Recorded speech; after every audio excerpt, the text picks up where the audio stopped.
அஸ்ஸலாமு அலைக்கும் வரஹ்மத்துல்லாஹ்.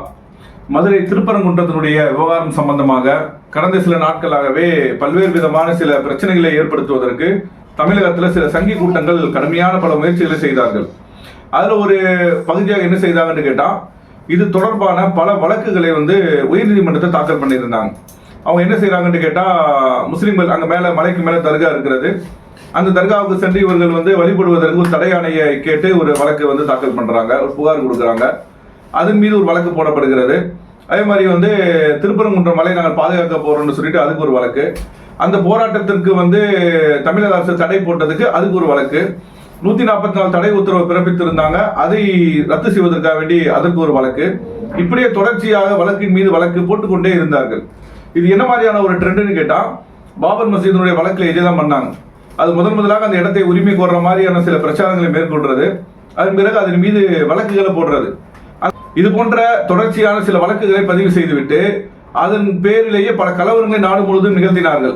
அந்த கலவரத்தை கொண்டு ஒரு அச்சுறுத்தலை ஏற்படுத்தி சட்ட விரோதமான ஒரு தீர்ப்பை பாபர் மசீதினுடைய வழக்கில் அவர்கள் பெற்றார்கள்.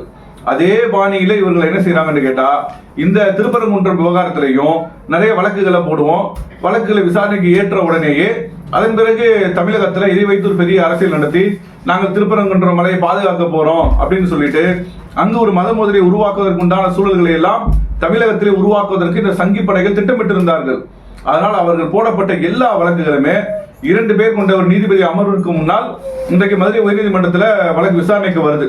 அந்த விசாரணைக்கு அதை பார்த்த உடனேயே அத்தனை வழக்குகளையும் நீதிபதிகள் கேட்ட கேள்வி என்னன்னு கேட்டா, நீங்கள் போட்ட இத்தனை வழக்குகளையும் பார்த்தா நீங்கள் தான் பிரச்சனை உருவாக்குவதற்கு காரணமாக இருக்கிறீங்க. மதுரை மாவட்ட மக்களுக்கு மத்தியில் பிரச்சனை இல்லை, இந்து முஸ்லிம்களாக வாழக்கூடிய அவர்களுக்கு மத்தியில் பிரச்சனை இல்லை, பிரச்சனையை வழக்கை தொடுத்த நீங்கள் தான் உருவாக்குகிறீர்கள் என்பதை எல்லாம் நெத்தி போட்டு அடிச்ச மாதிரி நீதிபதிகள் சம்மட்டை அடிச்சு அந்த திருப்பரங்குன்றம் வழக்கு சம்பந்தமாக போடப்பட்ட அத்தனை வழக்குகளையும் ஒரே ஒரு உத்தரவின் பேரில் அத்தனையும் தள்ளுபடி செய்திருக்கிறார்கள். இதையே 1949 பாபர் மசீதினுடைய விவகாரத்தில் அன்றைக்கு அந்த நீதிபதிகள் இதே போன்ற விவகாரத்தை கையில் எடுத்தாங்கன்னு சொன்னால் இதெல்லாம் என்றைக்கோ காணாமல் போயிருக்கும். பல முக்கியமான வரலாற்று சின்னங்கள் எல்லாம் பாதுகாக்கப்பட்டிருக்கும் இந்த தேசத்துல. ஆனால் இன்று என்னன்னு கேட்டா, இன்றைக்கு இந்த நீதிபதிகள் அவ்வளவு அற்புதமான முறையில அந்த வழக்கு சம்பந்தமான அத்துணை பிரச்சனைகளையுமே ஒரே ஒரு உத்தரவுல தள்ளுபடி செய்து இன்றைக்கு முடித்து வைத்திருக்கிறார்கள். தமிழகத்தில் மிகப்பெரிய மத கலவரத்தை வித்திடுவதற்கு இந்த சங்கி படைகள், இந்த வானர படைகள் எல்லாம் பெரும் சதித்திட்டத்தை தீட்டி இருந்தார்கள்.